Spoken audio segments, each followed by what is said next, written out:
if I didn't know better, Chauncey Billups watching this show, because what he said exactly what I said on Monday, Skip.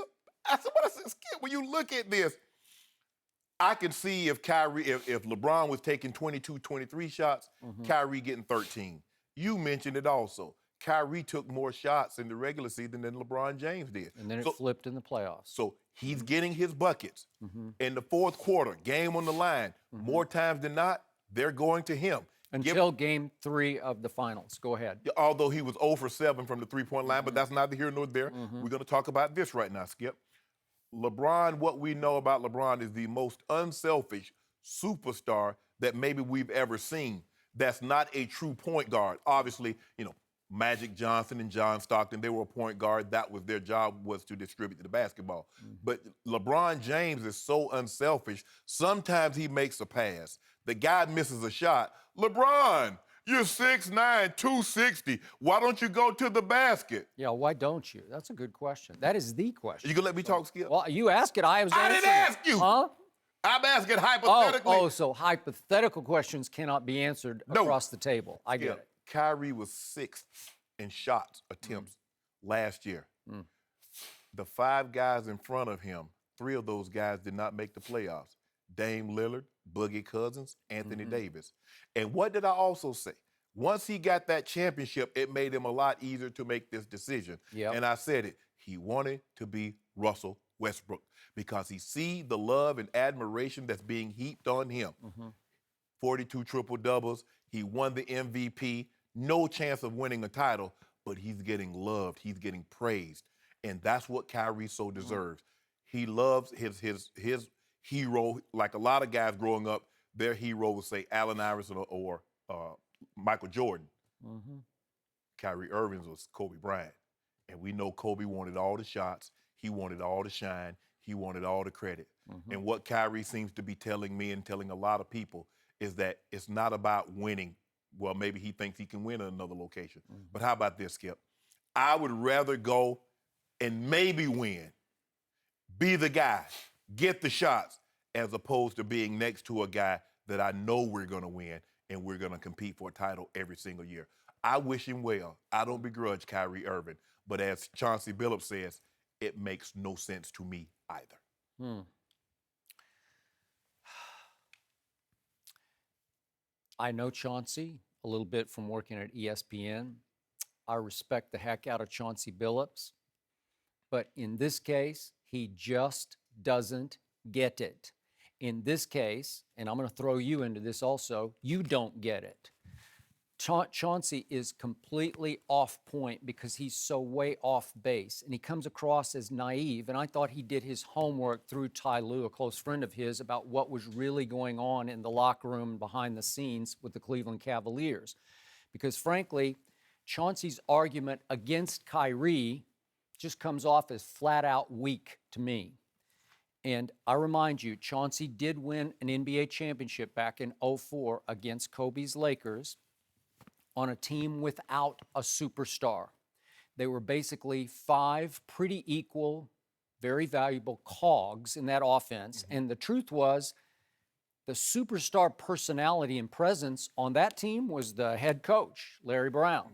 So you had Chauncey and Rip and Tayshaun, Rasheed, Ben Wallace. And they're all kind of equal, although Chauncey was clearly the leader of that team, and he was known as Mr. Big Shot, and he did win the MVP of what was only a 5-game NBA Finals by averaging 21 points and 5 assists. Not exactly LeBron or Kyrie type splashy numbers. Kind of like Kawhi did when he won the MVP. Kind of, except Kawhi really played the other end and made it life so hard for LeBron James, who got blown off the floor by a record margin. You brought it up, I finished it. By a record margin? How could a LeBron James team get blown off the floor by a record margin? The same way Shaq and Kobe got blown off. And you know what he said? LeBron said, I got to go home.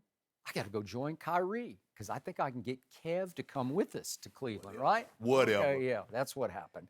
And I can stay in the East where it's a cakewalk. Can you go ahead? So here's the point. That Detroit team won sort of by default because two huge superstar egos were clashing on the other side of the court, right? Kobe and Shaq were falling apart, literally falling completely apart. And they benefited, did the Detroit Pistons, from that.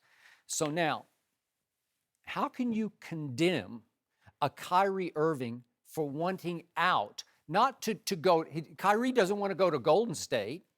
He's willing to go to the Knicks. He put the Knicks on his list. Are they not the biggest disaster in basketball right now? Yeah, he'd be the face of the franchise. Okay, and he way to get all go. the shots. Okay, he believes not that he wants to win MVP. He thinks he can go win a championship by himself. Well, you can scoff all you want, but how many days have I had to sit here and say, Unc's coming, right? Oh, As in Uncle Drew, as in best handle in basketball, as in probably the best clutch shooter in all of basketball. The closer for the Cleveland Cavaliers is one Kyrie Irving.